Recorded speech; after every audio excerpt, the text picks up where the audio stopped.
if you happen to come by Panama City and Sandy is not available, Yes. I would recommend coming over to visit Mr. Jaime Alemán. Thank you so much, Charles. I'm so happy to be here. And thanks to Luis, to Charles also, and also to Justina, who's been so wonderful, your whole team. You have made me feel like really at home. You're very special. And also to Sandy, because if it weren't for Sandy, I would not be here.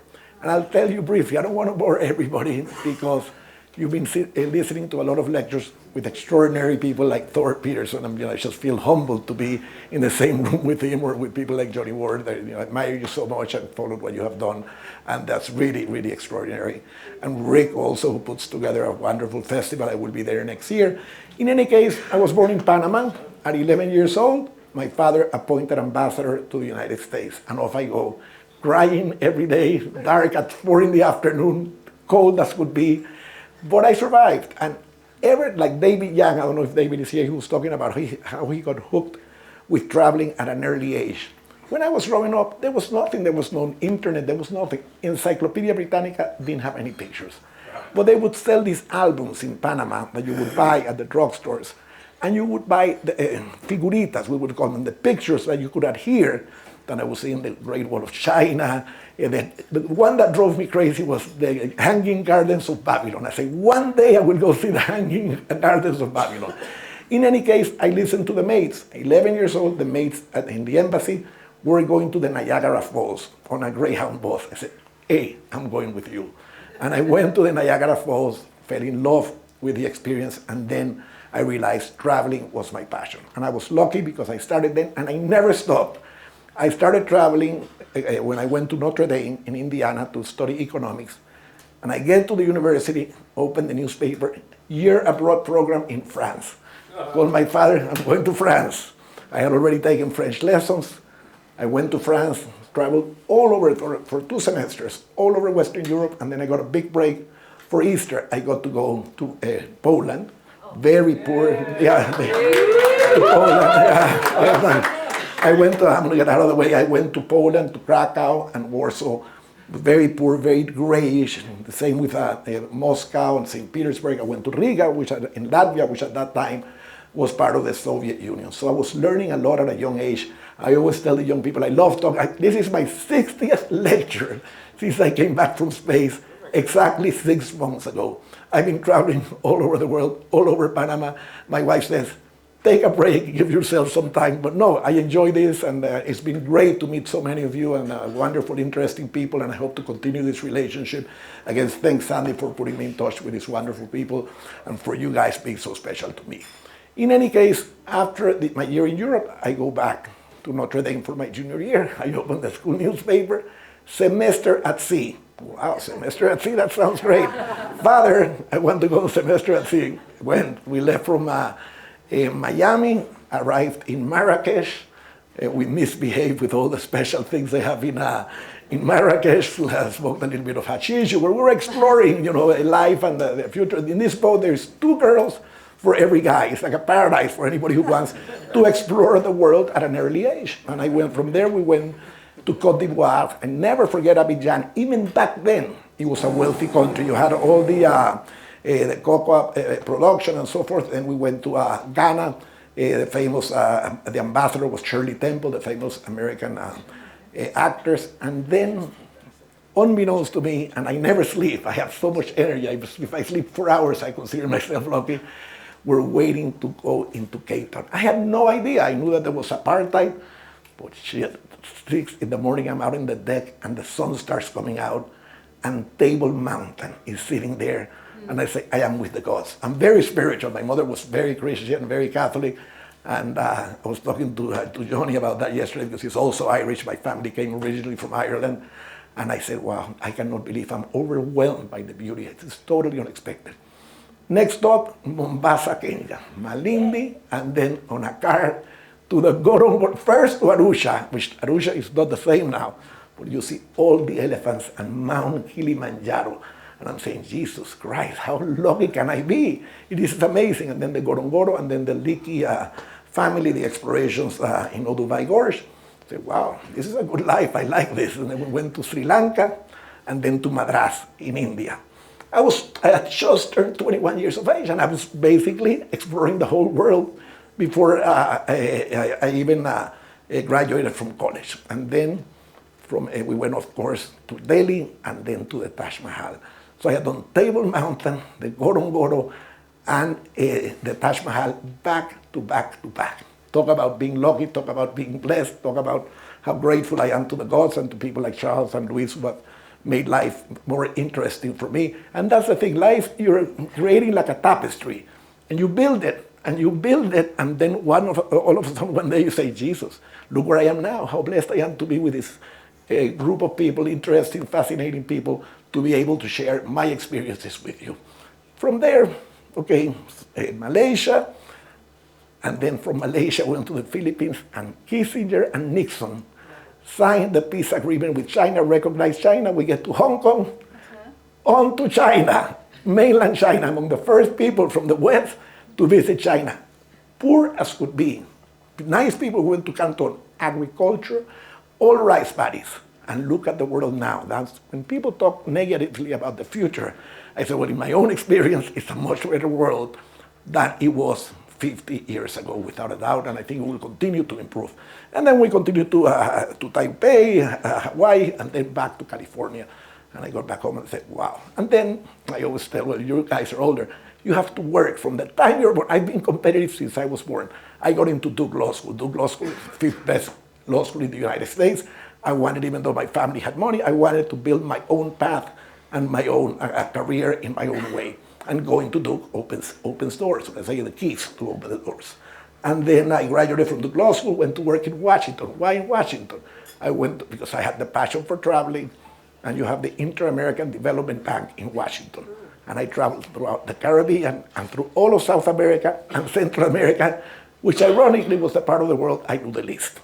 And then I went back home, and I set up my own firm, set offices all around the world, a cross company and law firm, and I continued to travel. When the kids started to grow up, 10 years old, well, I had never been to Australia or New Zealand. Off we went with the kids. Following year, for the kids, around the world. Panama, Los Angeles, Hong Kong, which I knew, but they didn't. And then from, you're seeing my family there, that's in Uganda. And then from there, we went to Mount Everest. I had always, I'm not crazy like Johnny, I cannot climb Mount Everest, but I wanted to be close to the gods in the Himalayas. 15th of February, full moon, not a cloud in the sky. And I'm walking there, my wife said, Pilar, I'm going trekking. Spent 2 days at the Everest View Hotel, the tallest hotel in the world. There is no heating, nothing. We were freezing our butt off, and my daughter, my youngest son, and my wife. And then the helicopter came to pick us up. We went to India, which I had not been to, and then that was the rest of my life like that. Always, my daughter, who went to Princeton, is a very smart girl. She has 134 countries. My wife has 116, my kids, the boys, 70 each. So it's been a family. I always travel with myself. I never travel with a group. I remember going to Piccadilly Square in London to buy the travel books. There was no internet. How did you learn about things?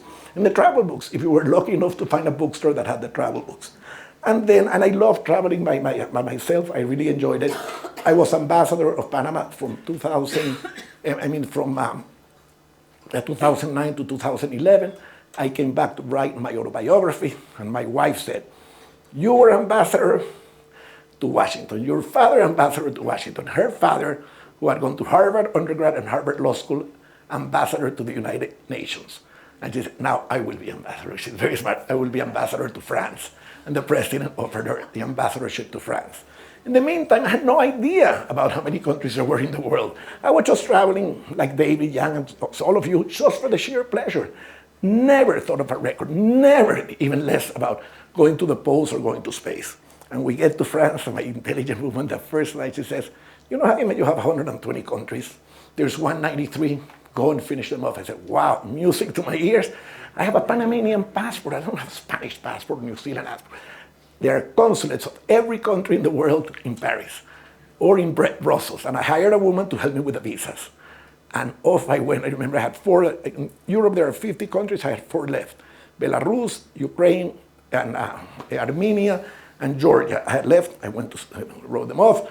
Then I went to Iran, went to Bahrain, to Kuwait, to Oman, and I started advancing. My big break came, I didn't know about you guys. I think it wasn't even founded by then. In 2017, none of this existed, at least not to the best of my knowledge. And I went to Turkmenistan, which is a tough visa to get, but my wife was ambassador. And she called the ambassador, please issue a visa to my husband. And then they wouldn't issue to my daughter, who's a true explorer. And my daughter arrived on a Saturday. The plane was leaving on Sunday. I had begged the consul, please, sir, give the visa to my daughter. I want to go with my daughter. And my daughter is, I have a wife, and my daughter is my daughter, but she's also like my second wife, because she's always with me, exploring, and her friends say, but you really like to travel? You spend 3 weeks with your father? The biggest fun I can have is traveling with a guy who has all this energy, this need to discover. And in the gateway to hell, my daughter says, Dad, look who's there, Simon Cockerell. That turned my life around, meeting Simon, because he got us, he said, when do you want to go to North Korea? I said, anytime. I told him, August of next year, is that good for you?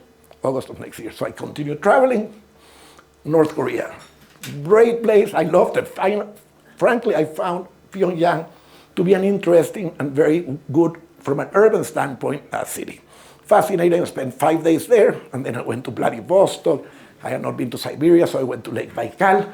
All these places that I've just been reading about, and my little things when I was growing up, and I was making my dream come true.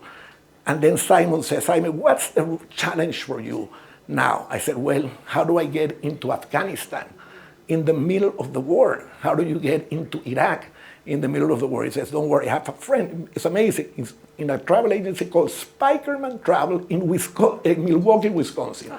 A friend of Simon's was there, called Spikerman Travel, and they said, off we go to Iraq.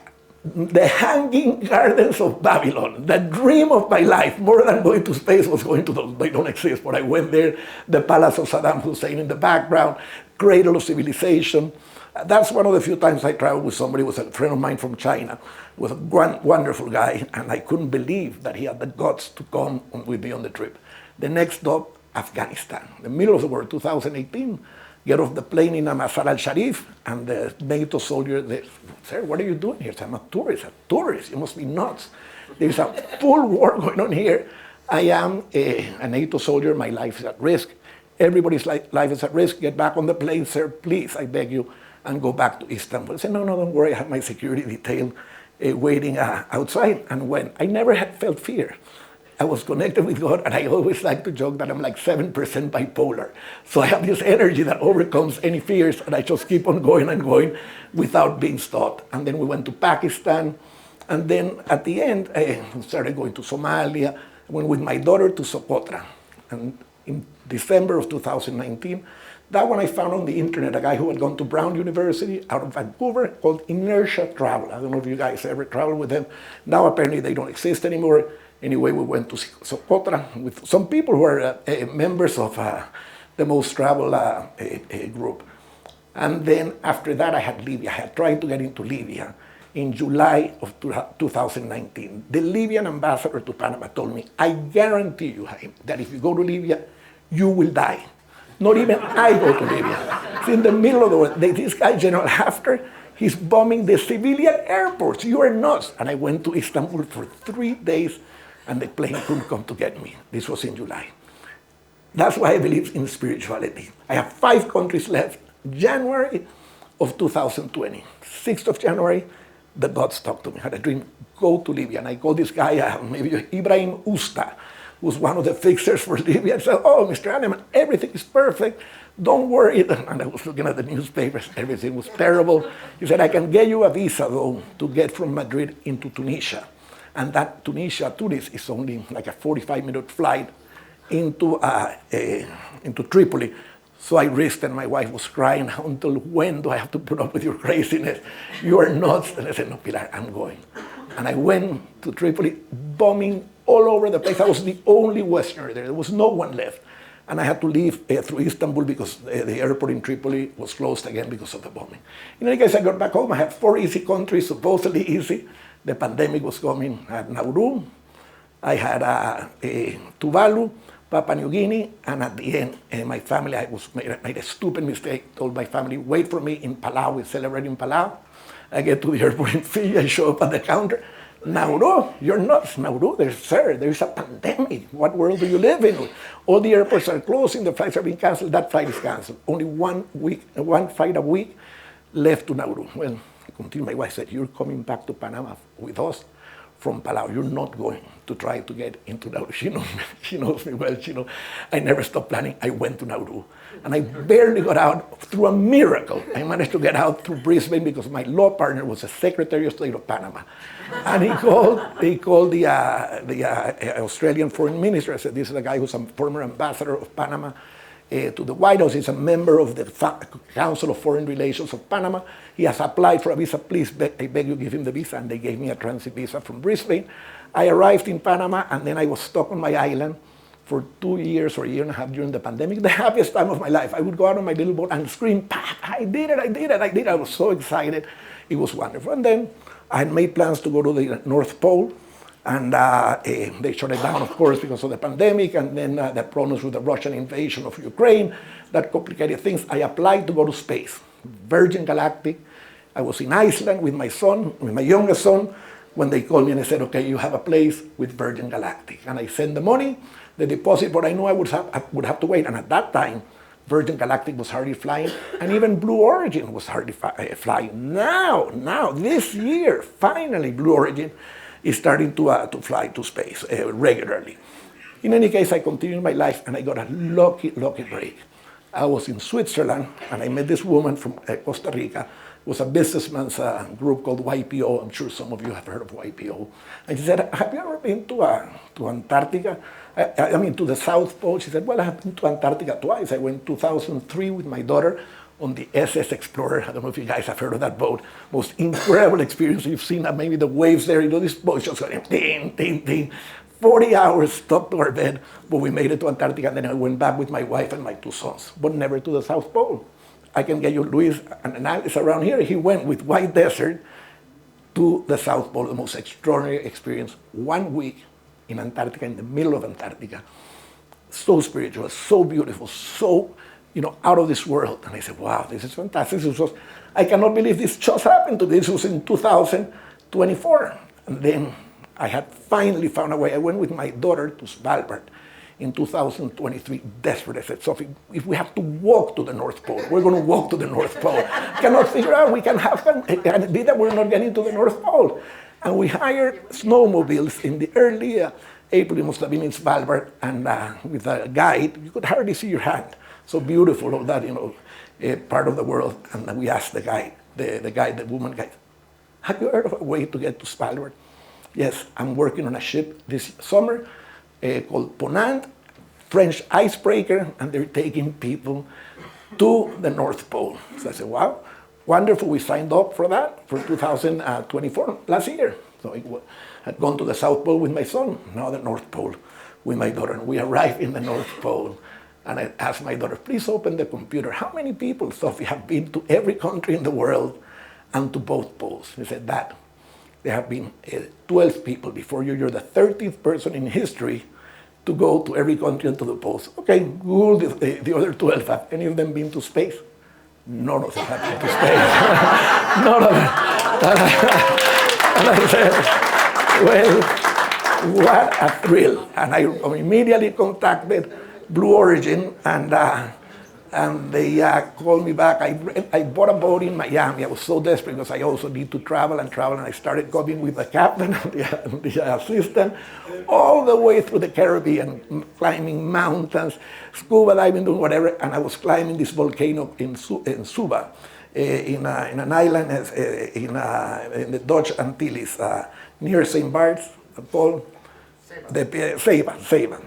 I always get Ceiba. Beautiful volcano. It was preparing me also for the trip because I suffer from vertigo. And I said, this is good training for me for when I finally get hooked with the people from Blue Origin. Well, the people from Blue Origin are is the best company in the world.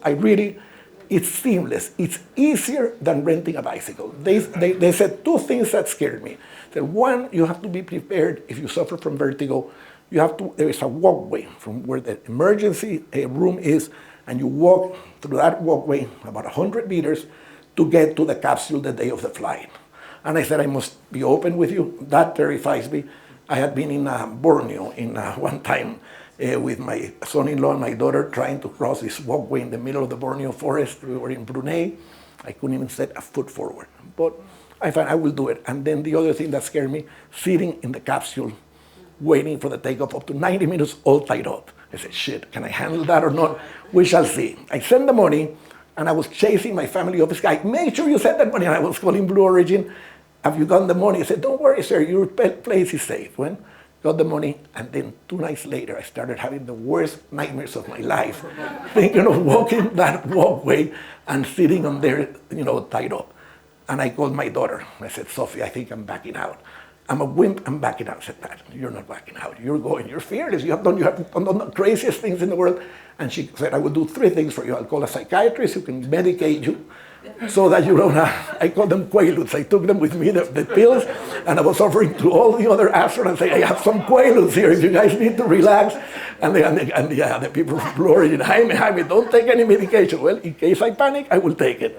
And then the second was, she got me a phobia doctor and helped me with the fear of heights and with the fear of the claustrophobia. And the most important thing, and I cry when this is what happened to me, is mind-boggling. I got a yoga t-shirt and an instructor, and I was overcoming my fears little by little, and feeling much better about the trip. And 2.5 weeks before I had to leave to go to the camp in Texas, I had this beautiful 60,000 hectare camp, and everything was so seamless.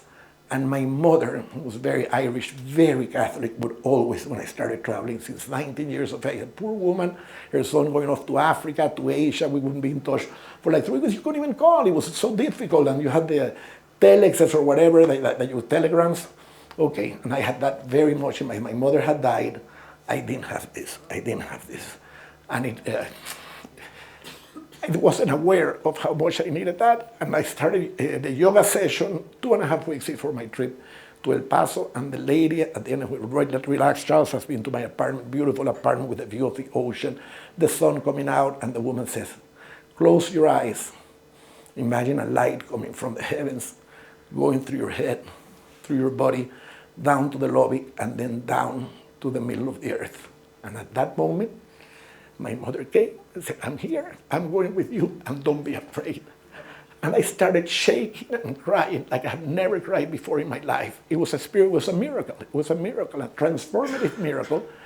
And she let me cry and shake for about 4 minutes, and she said, this is about the 3rd time that I've seen somebody have that type of experience. And I said, wow, what a blessing. And I was in a trance. After that, I was in a trance. And I left all my 6 grandchildren, my 3 children, my daughter-in-law, my son-in-law, and my wife were coming for the takeoff. But I went earlier because I needed to do the final 3 days of training. And I figured, well, once I get to Texas, the fear will come back. So you have to be, crazy. It's a thing going up at 2,500 miles an hour and then coming back at almost 4,000 miles an hour. But I was cool and collected, and I felt as prepared as I could be. I've always prepared in life for every situation. And the trips is like that. The trips is first the passion to go, then the preparation. Well, you know that better than anybody, for the preparation for a complicated trip like that. The third is the pure joy of the trip. When you're going up on the rock, you say, wow. The fourth are the memories. Look how I talk about my trip to Table Mountain. 50 years ago, and it's there. Still, I feel like I'm in that boat watching Table. And the fifth, in my case, I think Thor and others are doing this, is the legacy. Now I have to start building my legacy. I never cared about the legacy because I was just traveling, enjoying it. I didn't care. I didn't even have I still don't have an Instagram account. In any case, or WhatsApp, Facebook. WhatsApp, I have a Facebook. I don't know how to even turn it on. Charles has been trying to, the regions. How can I get, mark down the regions that I have been to? I call my daughter Sophie, put them in there if you can. If without my daughter, I would be dead. In any case, I got to El Paso, and they had a car. I spent one night in El Paso, with my wife before the other kids arrived. And I got in the car. And I don't like to be rude and sit in the back row if I'm with a driver anywhere in the world. I'm egalitarian. I sit in the front row. But that time I felt so special. I sat in the back row and I cried all the way to that space station of happiness with my mother in here, and the happiness I'm going to be the first human out of 107 billion people who have lived on this earth to be to every country, to both poles, and to space. And it was overwhelming. I said, Jesus, yeah. Out of 107. Thank you. And then I go to the station. They asked me to come in a little bit earlier than the others, 6 hours before, because I had been frank with them. I'm always frank. I never lie. I never hide anything about my two fears. And I told them, no, take me directly to that walkway. The first guy to walk on the moon, Neil Armstrong, was terrified of that walkway. He was terrified of the walkway. And he wasn't terrified to go on the rocket. And I told my wife, I really don't mind if I die. I'm willing to die. For this record, I don't care if I die. But the walkway scared the hell out of me. And I went to the walkway, and I walked in like, oof, as if I were going to the kitchen in my house. And I said, wow, that's my mother still protecting me.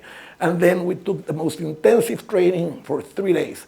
And they did me a favor, the instructor, they called the seventh astronaut, because we all go 6 astronauts, don't know how to even turn on the engine.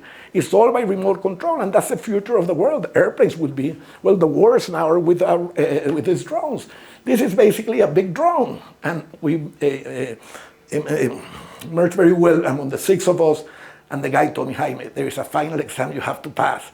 And I'm very ADD. But I super focused because I wasn't going to fail that exam and missed out the opportunity of a lifetime. In any case, the morning of the flight, I woke up at 4 in the morning and I still felt so much peace in me. And I went out and all the beautiful stars are shining. And I'm saying, wow, this is amazing. How exciting, how thrilling, how incredible. What a blessing. And then I took a little bit, I was afraid of the rattlesnakes, because there are rattlesnakes in that compound. I said, don't be stupid and get bit by a goddamn rattlesnake and no trip to space. So in any case, I had breakfast, light breakfast, shower, and then my 3-year-old grandson, who I adore, and the other 5 grandchildren and my 3 kids, they arrived in a bus. They were staying in Van Horn, Texas. And they were allowed into the compound to say goodbye to us. They embraced me in all this love, and I said, wow, what a beautiful feeling. And then we went off to the training, last hour of training before getting on the space. This thing is amazing. It's huge, and people say, how long does it last? 10 minutes, but the most exhilarating 10 minutes of your life. Everything has been organized. You're ready. You're set. And the rocket basically lands right back from where it came from, and the capsule about 2 miles away from where we took off. So we had the final. I put on my spacesuit, and we all got on the car. I was lucky I was in the front car on the right-hand side, so I could wave to my little grandchildren and say, shit, maybe this is the last time I'm going to see these people. Who knows what's going to happen? Say goodbye to my wife. And then we drove to the rocket. We went around the rocket. They had already trained us the previous 3 days where everybody stands, what you need to do. They took the pictures. And then we climbed the stairs and we went to the safety room, where you wait about 5 minutes until the control tower says everything is ready, you can walk across. Well, after those 5 minutes, I was the third. I had asked for one favor. I don't like to impose. I said, if you can give me these windows are huge. It's like going on a first class passenger seat. And I travel a lot from Panama to Paris on Air France. And in my mind, to calm my fears, this is like a flight from Panama to Paris with a big, comfortable bed, but the windows are huge, huge windows. So I said, give me a window where I can see the Guadalupe Mountains. I don't want to be stuck in a window next to the control tower and start getting claustrophobic. In any case, you walk through the walkway, and there is a bell. I don't know if you guys have seen the astronauts. I hit that bell so hard. I was just so happy. In the meantime, I had not told anybody about that. I left with my wife from Panama. I said, Pilar, who gives a shit about this? It's just some crazy guy going to space. I'm going to be the first one. Well, people found out, and some of the social media started writing. As soon as I landed, everybody went berserk. This is my 60th lecture in 6 months, since I landed back from the trip, on the 30th of November, it will be exactly 6 months. It seems like 10 years ago, so much has passed by that it's amazing. I can't believe the 2 posts, and this was just now. In any case, I rang the bell, went into the capsule, the 6 of us, and the 7th astronaut, the guy who was Jack, who had been our instructor, he steps out 7 minutes after that. And he closes the hatch 23 minutes ago. And you can check it out. You can become a wimp. I couldn't do it because in Panama they would have killed me. They would have hung me from a tree if I had backed out and not gone, because everybody had high expectations. And then there I thought, well, when they close the hatch, the nerves will set in. Nothing. My mother was here. My mother was with me. And the gods were with me. And I was just sitting there crying. I said, wow, amazing, I'm going to do this. I can't believe now it's real. It's not a dream anymore. It's here. The little guy watching the damn little pictures at 5 years of age, now is going to accomplish this incredible feat. And then about 2.5 minutes, nobody went out. 7 seconds before liftoff, the thing starts shaking, and the light, the flames start coming into your seat. The flames right there, and that damn thing takes off. And I was just crossing the plane, but zero nervousness, zero. The mind is so delicate, so challenging, and I had conquered the biggest fears. I had done it with training, with spirituality, and with my mother. And I was going up, and then after about 2 minutes and 30 seconds, 20 seconds, comes the most difficult part, the decoupling, where the capsule decouples from the booster. And yes, we had been prepared, but there was no flight simulator, so it was a little bit more difficult than it had been, than we had expected. Then we reached the Kármán line, which is 100 kilometers above sea level. That's what is considered the Kármán. It's not something that I made up, that I went to space. The scientists say I went to space. Do I consider myself an astronaut? No, I'm not. They consider you technically an astronaut. Well, no, I went for a wonderful ride with some incredible people, and Jeff Bezos and his vision. It's all carbon neutral. They have fueled by hydrogen, liquid hydrogen, and then you get up there, and very close friends with Senator Bill Nelson of Florida, who is the head of NASA. And my wife and I had donated an exhibit hall at the Biomuseum in Panama about five months before my trip, and Bill Nelson and his wife Grace came to stay with us on our island home, and we talked about space Saturday and Sunday. And he had trained me. He said, Jaime, you already did zero gravity flight. Forget about getting off your seat. Just sit there and focus on the curvatures, on the atmosphere, and especially in the infinity of space. That's the most wonderful view you will have, is that blackness of space. And I was there, and of course I saw the curvatures. Of course I saw the blueness, but I was just mesmerized with the blackness of space. And I said, it's amazing, the infinity, it's expanding, the intrigue, the unknown. It's just overwhelming. And then it goes by so fast. And then you start coming down at about 3,000, 3,500 miles an hour on a free fall. My daughter had said, Dad, did you see that? The previous, did you see that free fall? Are you willing to sit there like a crazy maniac and have that free fall? Sophie, I will have the free fall. And we fell, but it was, you don't feel it so much because you're not seeing a wall like you're going by, it's just open air. And then you hit the atmosphere and it slows down, and then about 15 seconds later, pow, an explosion, the first parachute. We look out, parachute open. Pow! Parachute open, and the third one open, and then you just gently descend back to Earth. And they have like a mechanism where they put, even as it softens the landing, and you land, imagine, from coming at 3,500 miles an hour, you land at 3 miles an hour. And then we waited 15 minutes there until they light up the capsule. We were taking pictures together, celebrating, enjoying. And I came out, and if you haven't seen it, go to NS32, New Shepard, and there you have the film of the whole thing and the interview I gave, and then that was the end of that. Spiritual, beautiful, and to close, 2 advices. If you think about going to space, I urge you to do it. If you have the passion, you won't regret it, and you will never forget it. So thank you all for your time. I hope I could help you in some way. Thank you.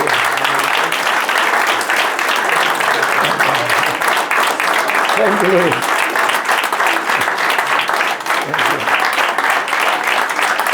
Thank you, thank you. Gracias. So, if anybody has any questions, I'm happy to answer them. Yes, go ahead. Thank you for your talk. Two quick questions. Thank you for your talk. A couple of quick questions. How much did it cost?